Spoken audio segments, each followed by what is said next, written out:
So, yeah. So people sometimes say that like technical problems are the easy problems to solve, and I don't know that they're necessarily easy, and I certainly don't think that writing code is a solved problem.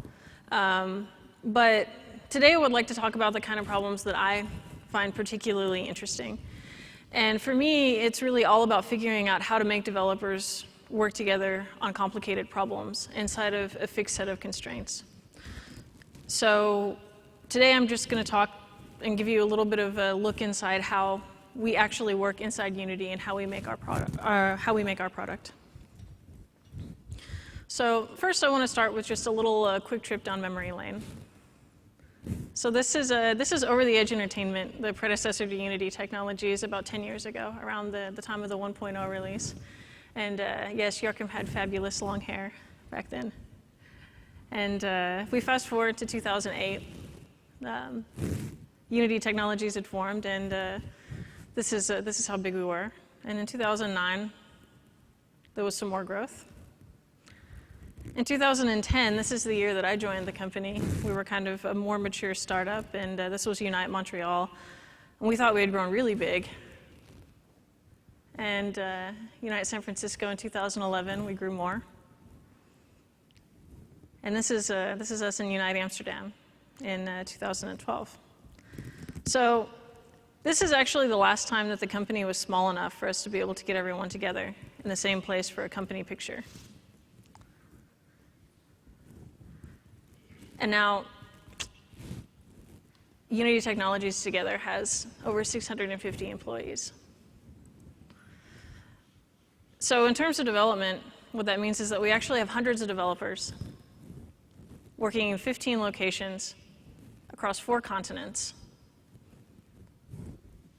Everybody works together. But how? Like, how is that actually possible? And that's what I want to talk about. So to perhaps provide a bit of context why I'm the one who's talking about this. So my name is Natasha, and I lead the engineering tools team at Unity. In the tools team, we're basically in charge of all sorts of tools and processes that define how we do development in the engine. Obviously, these tools and processes have changed a lot over the years.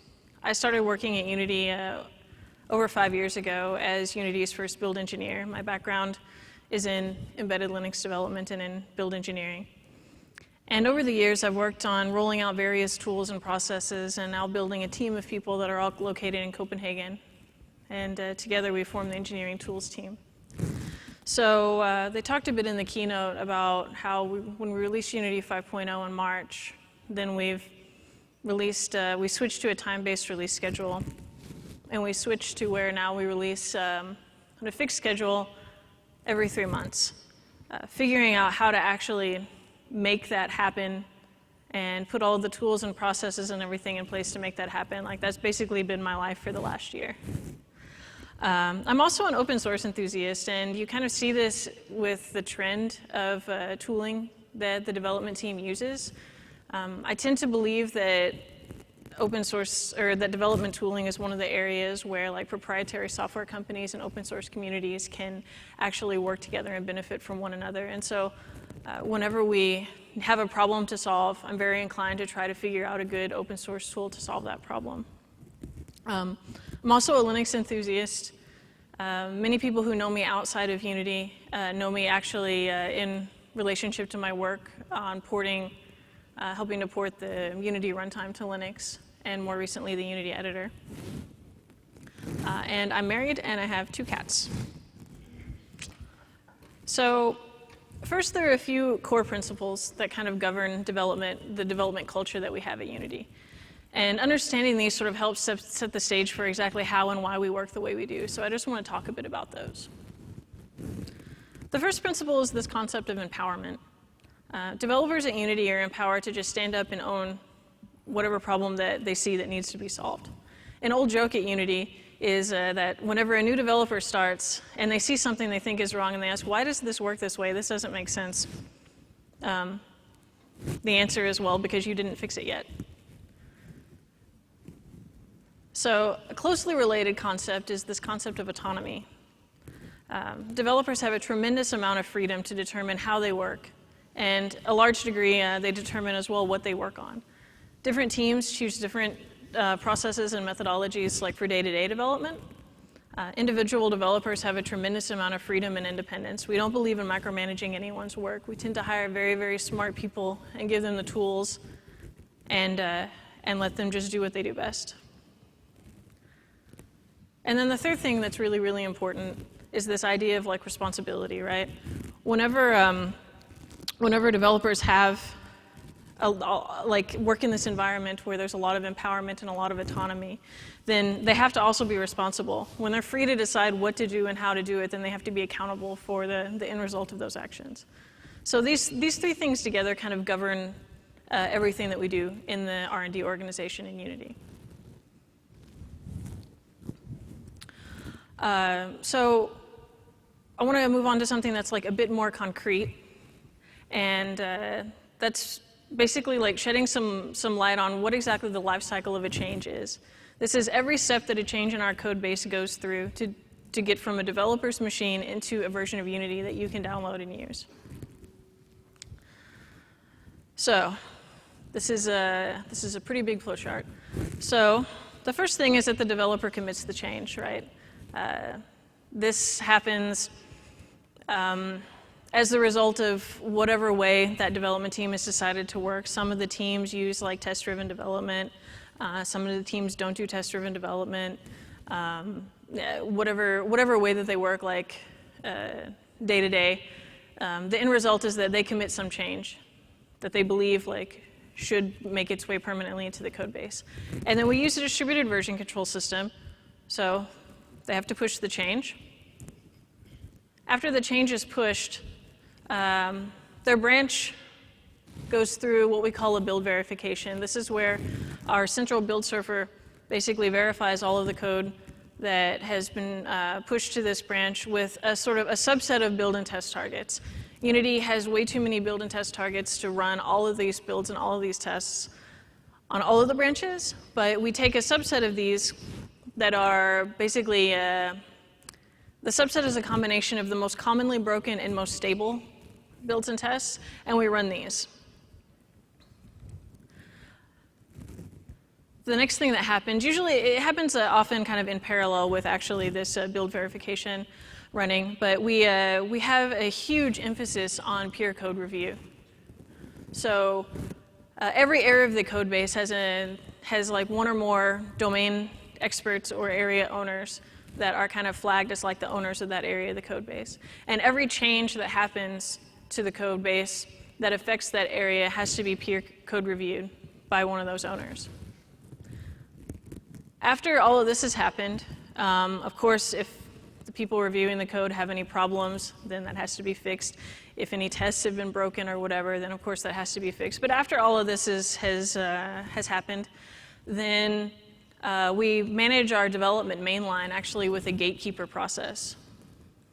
So there's a gatekeeper that basically confirms that the build verification was done, confirms that the code review was done, and they in particular provide a tremendous amount of value whenever it comes to understanding that like maybe for this particular set of changes, that default set of tests isn't the set of tests that actually makes the most sense to run here. So we have like a set of guidelines that's the default thing that every developer does, but the rate of exceptions is so high because what we do is very complicated. So gatekeepers sort of help apply that human-like element of, sanity to the situation. And after the gatekeeper basically confirms that everything has been reviewed, has been tested, then the gatekeeper does the actual merging into our main line. After this happens, then the build server is going to verify and all of the builds and all of the tests that we have in our automation suites. This happens regularly on our main line, at least every night, sometimes more than once per day. And after that has been done, whenever it's time, the build server makes a release build. Then the release build gets sent to QA, and QA performs an acceptance test. QA has a lot of test suites with a lot of manual test points, and they look for ship stoppers and other issues. If it passes the acceptance test, then it goes out to a set of external testers. This could be our closed alpha group, or it could be public. All of our betas are public now, so it could be a public beta. And then finally, the change is released. So if the change doesn't make it through any one of these points, then it goes back and starts over.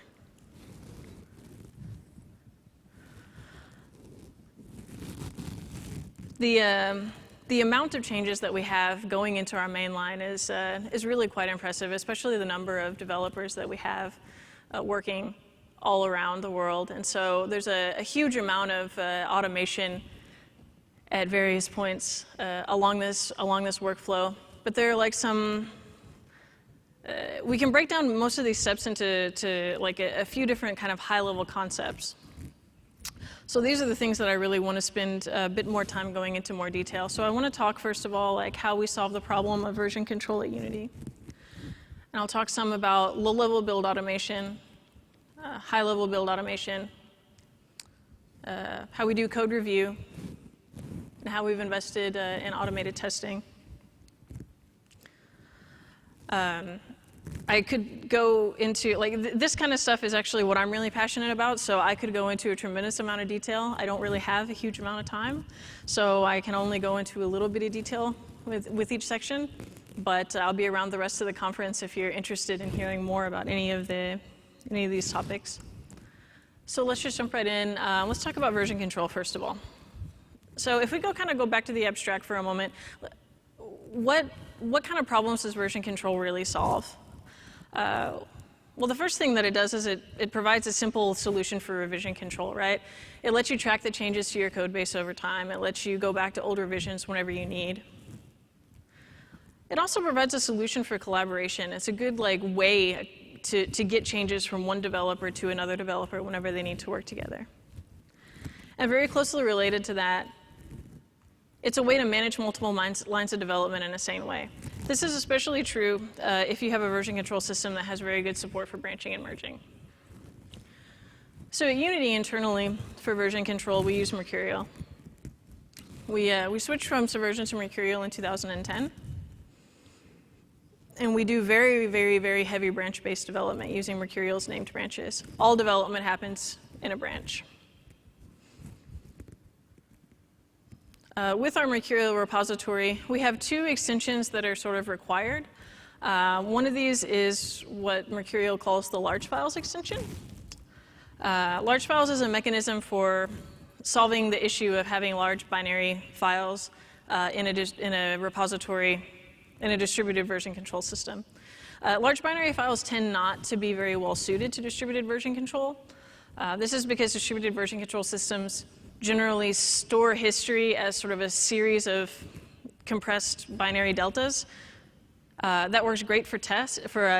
It compresses well. It's diffable. It doesn't work so well for binary files because they're often already compressed. They don't diff well.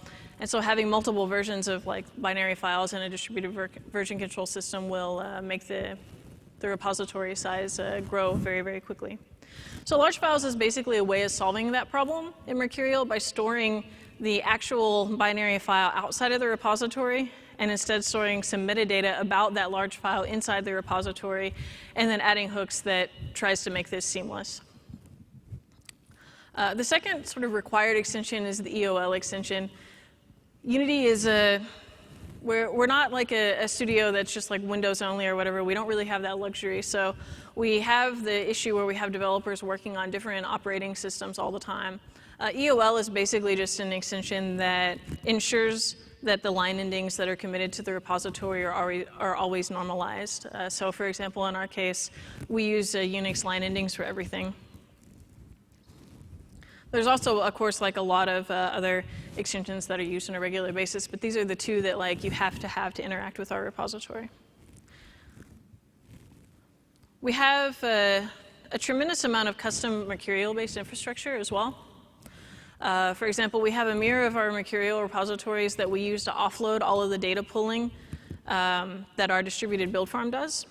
This is so that all of that data transfer is not going to affect the server performance of the hosting and code review tool that developers are interacting with.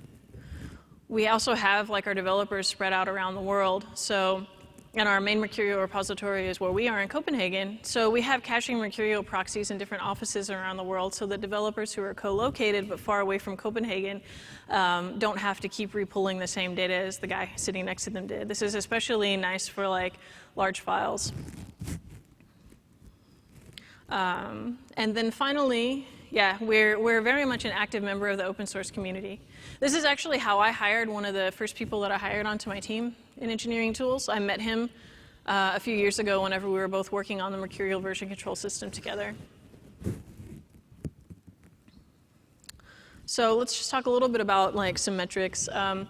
We have a repository that contains our trunk branch and all of the development history that's been part of it.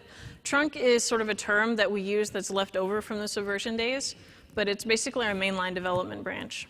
Every so often we branch releases off of trunk, so trunk always contains stuff that's going to be in a future version of Unity.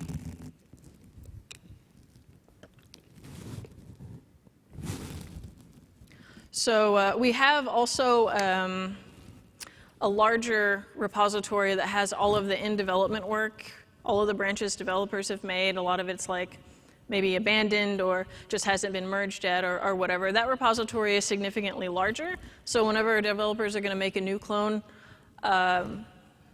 they will make a clone of trunk. But then whenever they push all of the development work and everything, they're pushing to this developer repository that has trunk and all of the in-development branches. And then whenever the gatekeeper merges the development branch, then it's merged into trunk, and then it will show up in this trunk repository metrics, or in the trunk repository. So I'm going to show you some metrics on trunk and also mention a couple of things about the developer repository, which is a lot bigger. So in a working copy, in the working copy of Unity, there are, a little over 37,000 normal files, and then 378 of these large files. The trunk repository has about 13 gigabytes of metadata of history. And a working copy of trunk is about 14 gigabytes unpopulated. Many of those large files are like zip files that contain like some precompiled binary data and things like that. So I think a populated working copy, if you actually compile the editor, grows to like, I don't know, 20 gigs or something like that. So trunk has just under 200,000 revisions. And our development repository, like I said, which is bigger, there's just under 256,000. And as I said, we do very, very heavy branch-based development. So in trunk and all of its ancestors have a bit under 4,000 named branches. And then there are a bit over 7,000 in the development repository as well.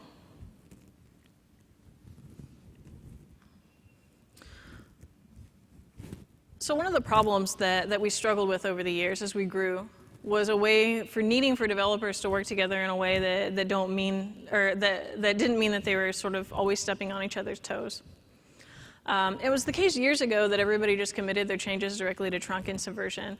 And that perhaps works with a very small number of developers, but it certainly doesn't scale. So we solved that problem with very heavy branch-based development. So if we think of this orange line here as trunk, just conceptually like this, if we think of this as trunk as our main line, then off of this we have, for example, various feature branches that get branched off and merged back on a regular basis. But these are certainly overlapping with each other. There's a lot of stuff going on concurrently. But we definitely don't spend all of our time working on features. So we have a lot of like bug fix branches and other kind of technical debt reduction, code improvement branches and stuff. So these happen on top of everything else as well. These all go on at the same time. And then we ship now on a quarterly time-based release cycle. So like we every so often branch off, and then that release line is maintained for some time and then eventually end of life. So like this is a super, super simplistic model of how it actually looks. I tried very hard to find something that would be able to generate a picture of the actual repository complexity, and I couldn't find a tool that would actually do it. Like it just wasn't possible. It's very hard to express with to express the complexity in a simple picture. And so we have, hundreds of people working in different branches, and everything is like being branched and merged, and we have all of these developers, and they're all working in different time zones around the world, all on the same code base, on a product that's ported to over 20 different platforms, and yet we manage to ship more frequently than we used to rather than less frequently. And this is something that I'm very proud of. So moving on, let's talk a little bit about the issue of low-level build automation. So Unity is a very, very complicated product to build. Our support for so many platforms is almost just kind of a trademark of what we do at this point. At last count, we support 22 different platforms. And within those 22 platforms, of course, there are multiple architectures. It's not just Windows. There's 32 and there's 64-bit Windows. But within each of these architectures and platforms, of course, we have multiple variants. Like, there's not just 32 and 64-bit Windows, but there's also development players, non-development players. For people working internally, there's not just the release. There's also like debug builds, things like this. And so it's very easy to see how a number of this number of combination makes for a very, very difficult build problem to solve. So I'll just talk just a little bit now about the evolution of our low-level build system in Unity. So before 2011, we just had a bunch of static project files that were committed to version control, and those were sort of glued together at the high level with Perl.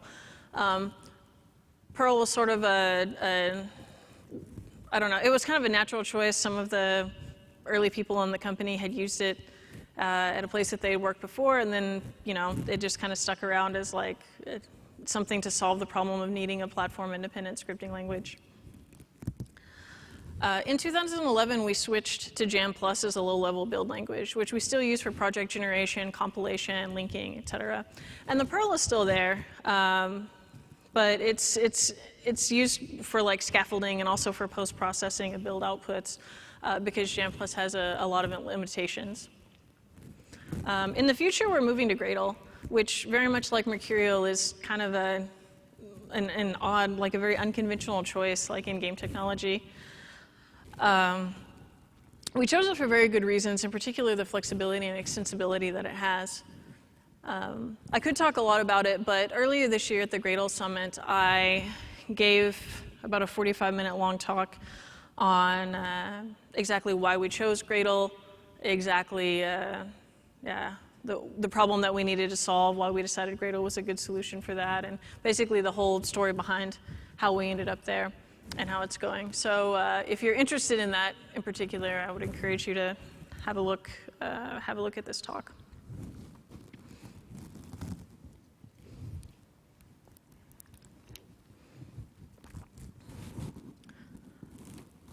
So the low-level build system's job is to build things.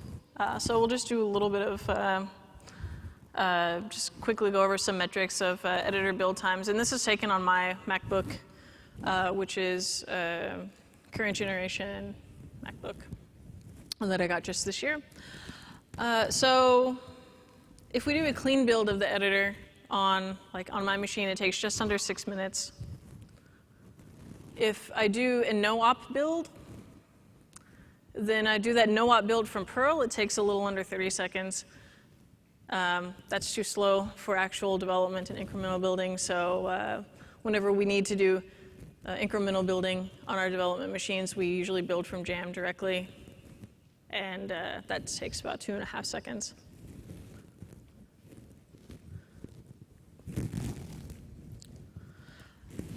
So we have all this low-level build automation that does all of the compilation, linking, things like that, and we need a way to glue that together. So we kind of glue this together with a high-level build automation. At Unity, at my last count, we had 239 different targets that you can build or test in the code base. In a build verification, which is the thing that I talked about, that's what developers run on each of their branches when they're trying to vet whether or not this change is suitable to be merged to mainline. That contains 39 different high-level targets. We have 97 different nightly test runs And finally, we have build chains many layers deep. And by build chain, that's like, if you need to build an installer, then it needs to build, then it needs to build the bootstrapper, which needs to build the editor, which needs to build something else.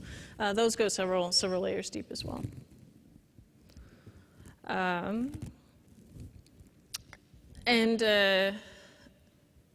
Someday, or some organizations solve this with like an off-the-shelf kind of solution, like Jenkins or TeamCity or something like that. We used to do that, but not anymore.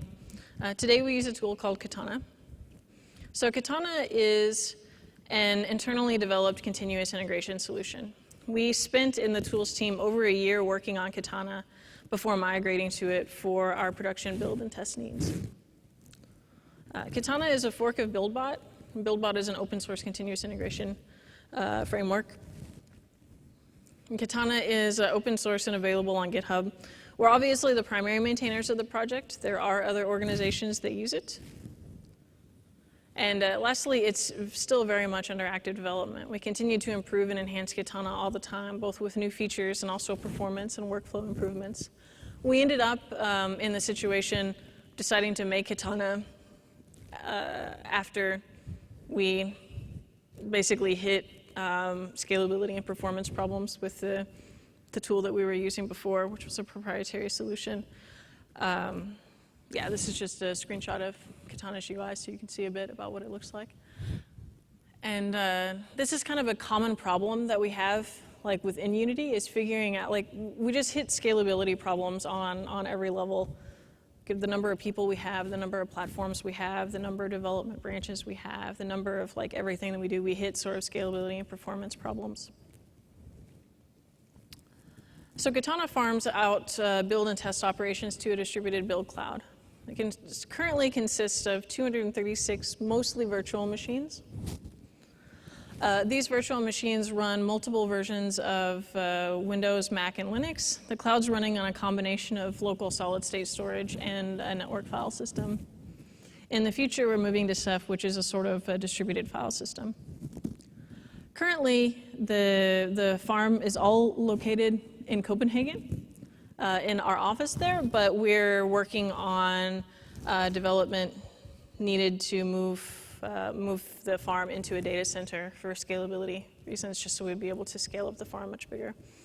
There's one exception to it being locally hosted in Copenhagen, and that's the iOS farm is with the iOS team in Vilnius, because the iOS part of the farm requires a lot of kind of hand-holding.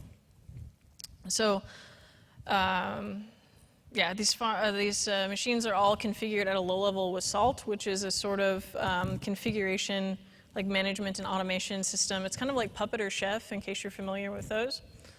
I think one of the biggest issues we found using Salt is that some development tools are a bit difficult to automate the setup of, especially on Windows.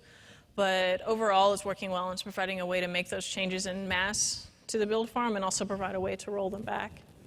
So like our build and test farm is this kind of, I don't know, some sort of like multi-headed dragon, or we've also joked about it being kind of like a, I don't know, it's like a school of like very young children, and it requires a lot of hand-holding because it's not just the machines. We have a lot of devices that we actually use for running the test, right? So the build farm itself has like Xboxes, and it has PlayStations, and it has Android devices, and it has like iOS devices and stuff. And so these devices are not necessarily designed to be sitting in an automated environment in a server room. And so there's a tremendous amount of automation put in place to try to sort of contain them and make them work well in an automated way. And we don't entirely succeed, but we're always, trying to figure out what's the biggest problem we have now and fix that thing.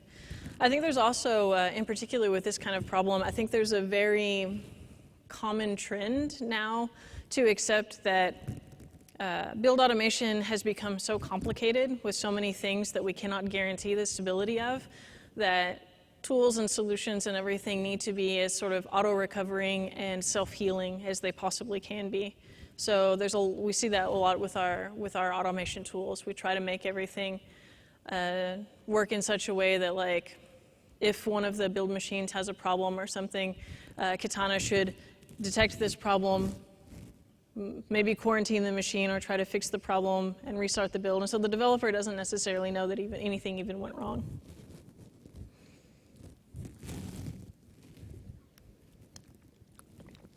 Okay, so jumping over to the next topic, we have code review. This is a topic that I, in particular, am very, very passionate about. I love talking about it. So peer code reviews are a very significant part of development Unity.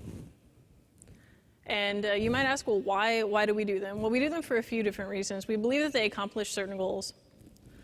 The first is that they're just a way to improve code quality. They're kind of a cheap way to improve code quality. They help developers find issues earlier. And when those issues are found before the code that has the issues is shared with other developers or shipped to our users, then that's obviously a really great thing. In our environment of freedom and autonomy, like I said, we have these domain experts and we have area owners, but we don't have a policy that says that they're the only ones that can change their code. Like if you need to do something or change something, you can change any code in the code base you want. But code reviews are a way that we're able to apply the knowledge expertise from the owners to all of the changes to all of the changes that happen to the code in their area. They're also kind of a way for domain experts to retain ownership of the code that happens in their area in the same environment. And then finally, they're simply a form of knowledge transfer. This is exceptionally important in an environment where developers are working independently in a distributed way around the world. We don't have the luxury of being co-located in the same office. It's not the case that you're probably going to walk by the guy standing around the whiteboard having a design decision about something that might affect your area. And so we have to figure out how to solve that knowledge transfer issue in different ways. And then the code reviews are a really good way of solving that. So the standard code review tool at Unity is a tool called KALLITHEA. KALLITHEA is an open source code management system. It's a project that was started with Unity working together with the MERCURIAL community and the Software Freedom Conservancy. It's actually a derivative of the tool that we used to use for hosting and code reviews. We're still the primary contributors and maintainers to this, but it's used obviously by other groups, other organizations. It supports both MERCURIAL and Git. And it provides a way for web-based code review, very much in the spirit of something like GitHub or Bitbucket. One of the things that's very important is that it gives you a preview of the merge rather than just a simple diff. These are very much not necessarily the same thing. And we found this to be particularly important in an environment where there's a very complicated branching model. One way that it's very different from something like GitHub is that pull requests do not update automatically. Because we spend so much of our time reviewing code, we need a way for developers to be able to very easily see what has changed on this pull request from the last time that they looked at it, so they know where to isolate like the time that they're spending or where they need to focus their efforts in terms of reviewing. And we have so many pull requests going on at the same time. We found that just having them update only whenever the developer explicitly chooses to update them means that it's easier for reviewers to see what's changed since the last time they had a look at the pull request. If you're interested in this tool, then feel free to visit it at this link. It's open source and freely available to anyone. I should mention that KALLITHEA is a Python-based tool. Katana is also a Python-based tool. MERCURIAL is Python-based. We use a lot of Python-based tools.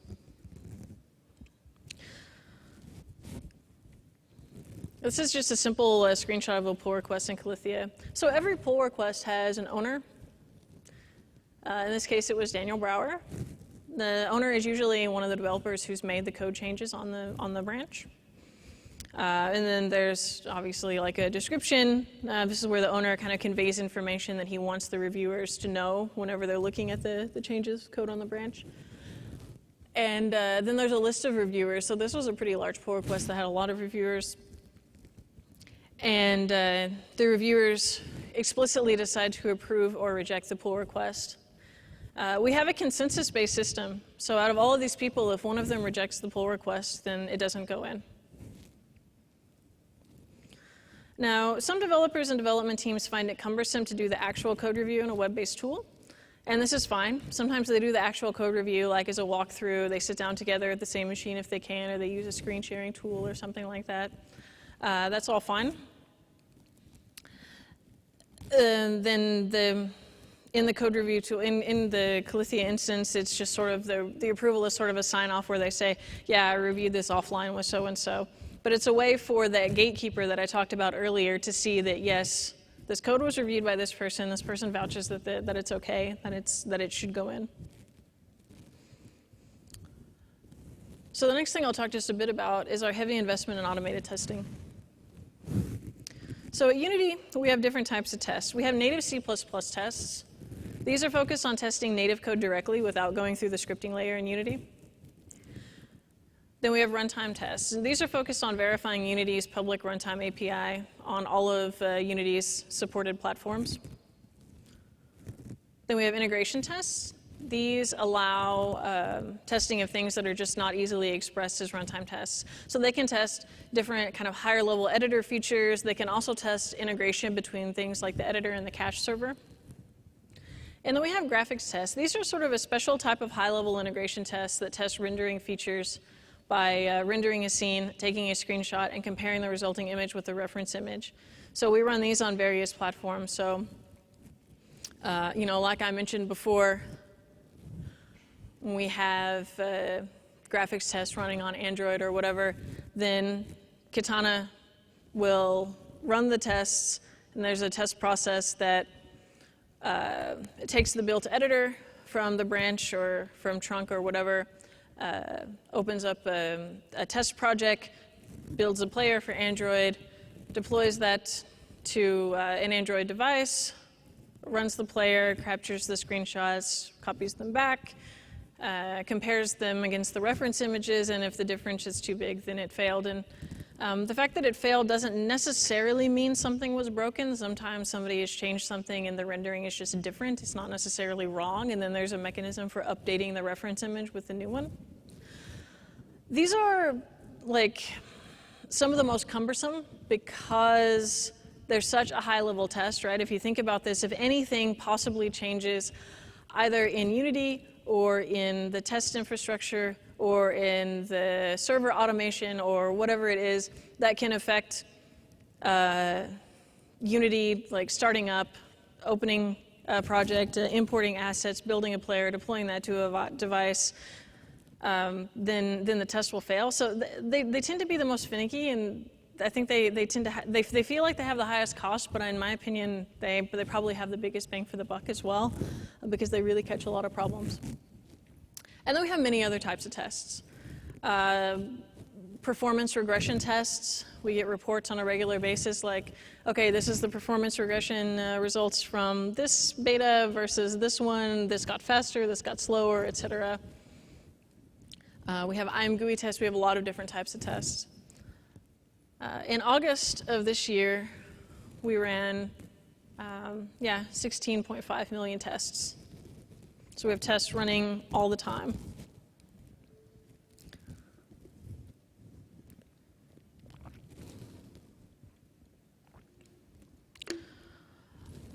All right.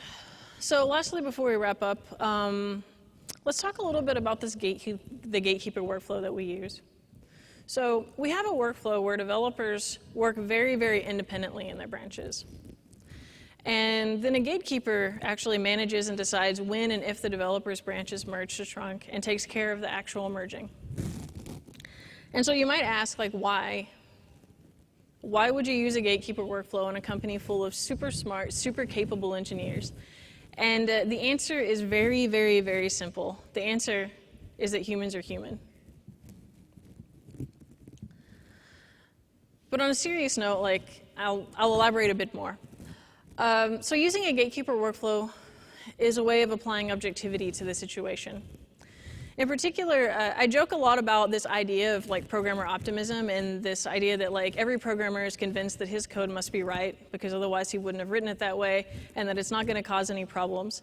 And I think that we're human, and we're sort of emotionally attached to the things that we create. So we're emotionally attached to the changes that we've made. And it's hard for us to be objective towards ourselves. So using a gatekeeper workflow is a way to solve that.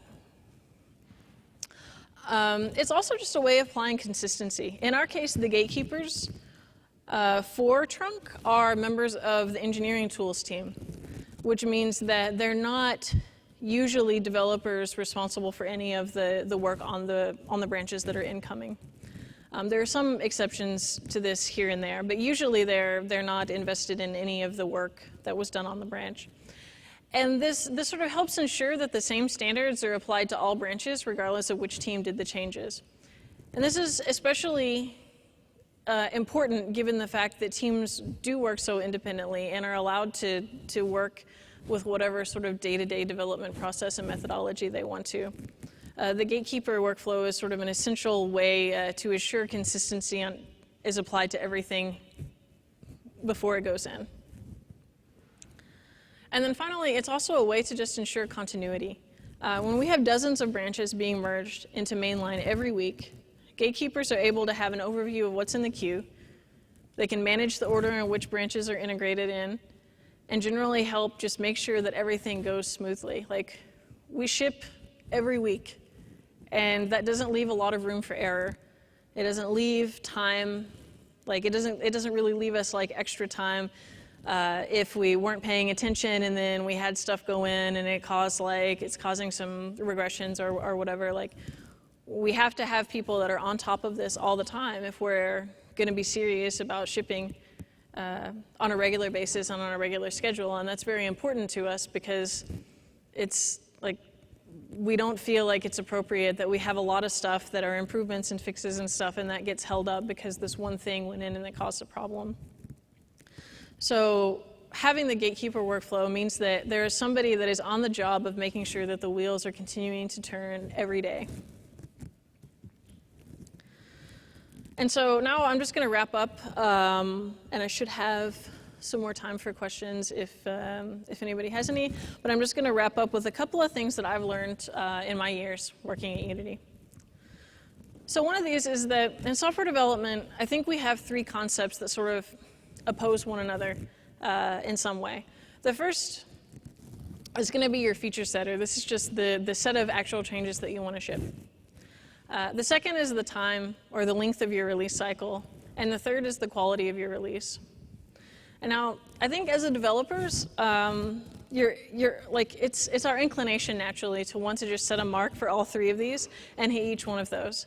But these actually oppose each other, at least to some degree. And it's been my experience that trying to hit a standard for all three at the same time means that you're more likely to end up with opposing goals fighting each other, and there's a good chance you're not actually going to hit your intended goal for any of them. So I think it makes more sense to think of it like a triangle where you can have set standards for at least two of the three, and the third one has to be a variable. So over the years, we've lived very different versions of this in Unity. Everything from releases that take over a year to ship because we have a set of features that we're determined to ship, or to cutting major features mid-release cycle in order to ship on a time-based release schedule. We found that it's not incredibly hard to just put a stake in the sand or something and say that you're going to have at least one of these. That's very easy. Actually getting that second one without sacrificing too much of the third is pretty hard. And it can't really be done without implementing a lot of the right processes and the right tools. And this means that you have to be willing to make some pretty difficult decisions at the end of the day. Another thing that I've learned is that change is a constant. There's never a time when you're done figuring out how to make things work. This is especially true in a growing company. I mean, from the time that I have been working at Unity, it's gone from 60 people to 650 people. Whenever I sort of accepted that change was going to be a constant, then I actually I found my job was significantly less stressful. Another thing is that opposing forces are actually a really, really good thing. When people are super passionate and they're arguing with one another, it can seem like it's maybe not the great thing when you're in the middle of it, But when you get people who are passionately disagreeing about how something should or shouldn't be done, it's a really, really positive thing. So when that happens, like, look between the two people, because the right answer is often in the middle of their two perspectives. And opposing forces within a development team and within a company are quite instrumental in keeping things in balance. And then finally, I'd say one of the things that I think is just so important for everybody to understand is that software development is about so much more than writing code. All of these things that we've talked about, like testing and code review and tools and processes and workflows and stuff, these are all instrumental parts of software development. It can be a really hard thing for developers to accept, I think, because writing code is the fun part. But there's a difference between a hacker throwing together a solution for a specific problem and a team of developers working to make a piece of software that can be maintained and evolved to withstand the test of time. And Unity's been around for a while, and it's going to be around for a while because we understand that software development is not just about writing the code, it's about all of the other stuff. So in closing, I'd like to say thanks. The slides for the presentation are going to be made available on my website under my speaker history, which the link is here. I'll also be here for the rest of the conference at the Ask the Experts section. You'll be able to find me there. And if you want to stay connected or get in touch with me after the conference, the best way to do so is through Twitter, which I put my Twitter username up here for you as well. So that's all I have. If we have any questions, we have some time for questions.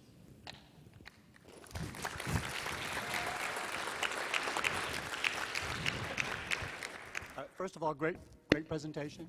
Thank you. A lot, very useful info. The emphasis on code review I found really surprised me.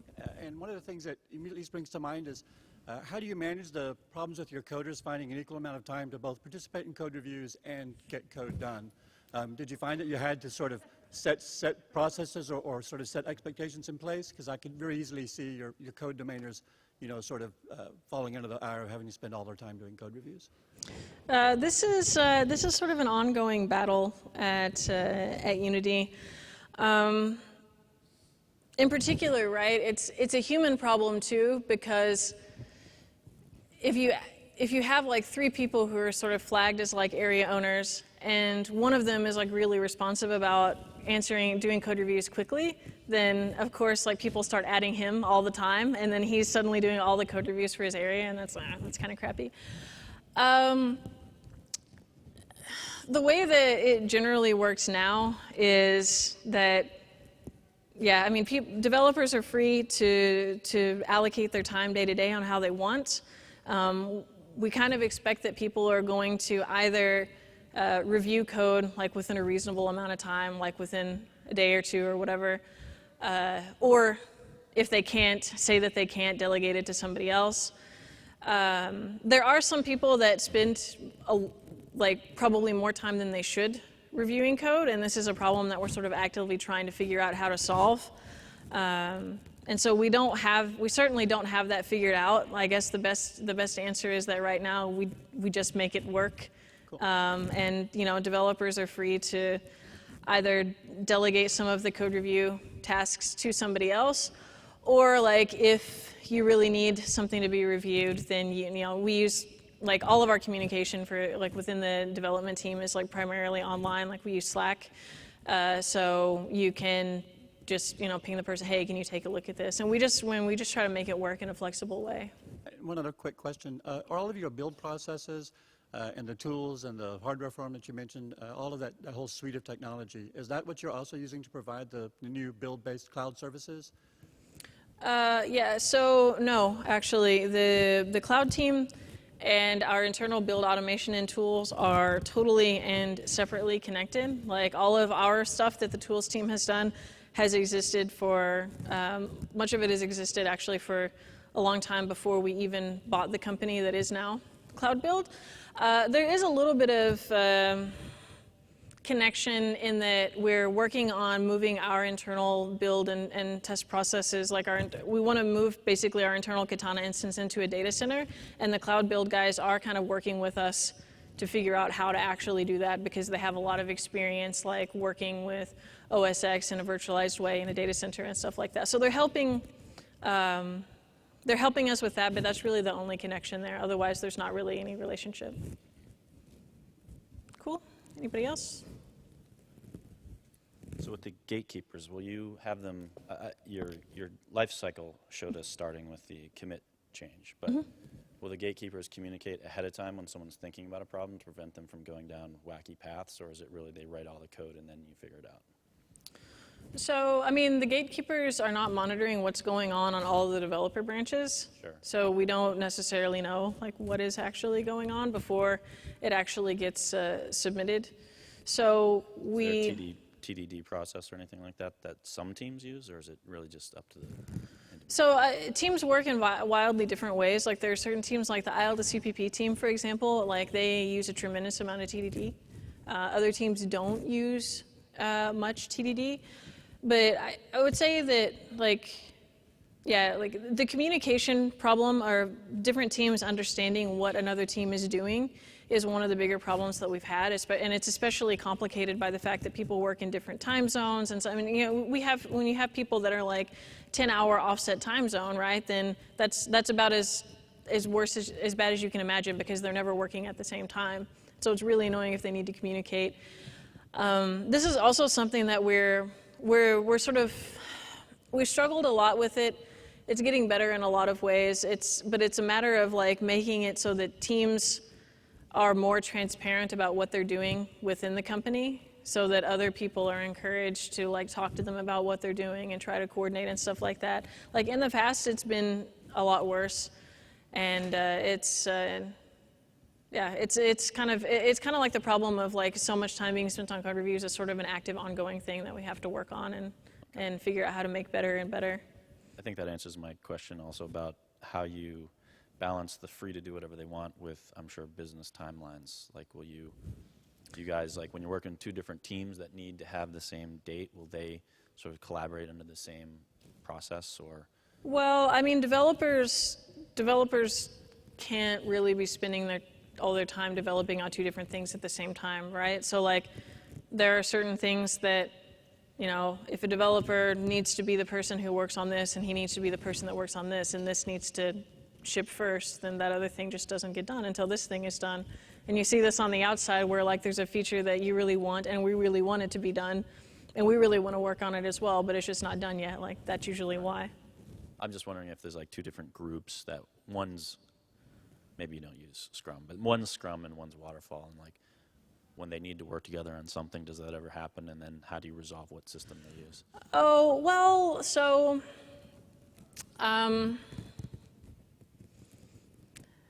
I guess teams tend to either revolve around like some area or around some feature, and then they will decide within this team like how they are going to work. So I don't think you normally get this sort of like weird collision. Like it can be the case that the guy from this team needs to go help out this guy from help out this other team, and whenever he's doing that, he has to suddenly work the way that they do. Right. And like he might think that that's crazy, like if he's super anti-Scrum and that team uses something very Scrum-like, but that's just how it is. Yep. And you know, people learn from that kind of stuff as well. So like I've known of some cases where somebody's been like, why does this team work this way? This is crazy. And then after working that way for a while, they're like, I get it now. Like this is good. Like I can use this. Okay. Last question. Mm-hmm. And you sort of touched on it. So when you have, you mentioned opposing forces, and you said the answer is usually in the middle. Do you have a best practice as how you've resolved people that have drastically different design patterns or things that they like to follow? Best practices? What usually works for you? Beat them over the head, or? I think at the end of the day,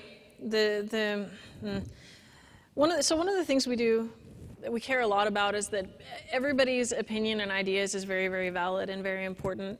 But whenever something needs to happen and people cannot agree on how it's going to happen, like ultimately somebody just has to like make a call, right? And this is something that we struggled with as the company grew from being very small, where basically everything was democratic, to being very big. Like you wouldn't be able to get 650 people to agree about something. So ultimately somebody has to make the call. So like, yeah, basically that's just what happens. Like somebody who's responsible for making sure this thing happens will just make a call. And that could be, you know, it could be a developer who's kind of leading this project or this area, or it could be, you know, it could be Joachim, it could be like whatever. That just happens. Like ultimately, somebody just has to make the call, and yeah. So everybody tries to agree, or try to get everybody to agree, and if that can't happen, then the person whose job to make sure that this is done at the end of the day just makes the best decision he can. Regarding test automation, particularly for the engine, do you do any automation testing on the actual devices? And can you talk, if yes, can you talk more about like how you get that set up? Automated testing on the actual devices? Like how do you know if the engine broke, for example, on iOS or on the Xbox? Yeah, we run tests on these devices all the time. And so we have a test framework that has a bunch of like automation, like player connection automation and stuff that automates the process of taking the built player from Unity and deploying that to the device and running this and then getting the test results back. So we have sort of a unified solution to that problem that has like an implementation for each platform. And is that framework you built in-house or it's open source? It's built in-house.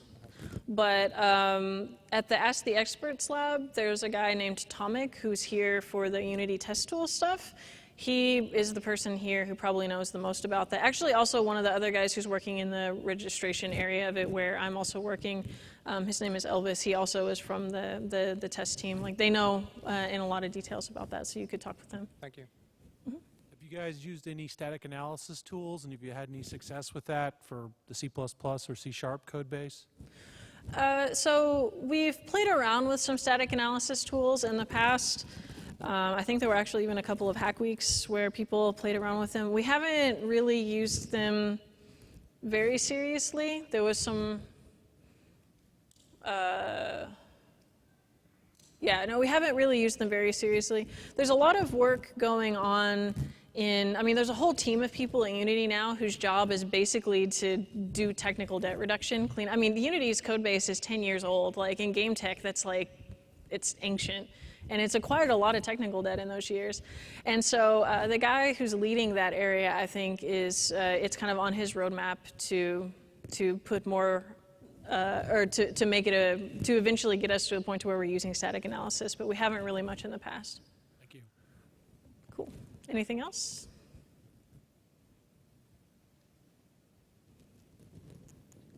All right, awesome. Cool. So yeah, I'll be here all week.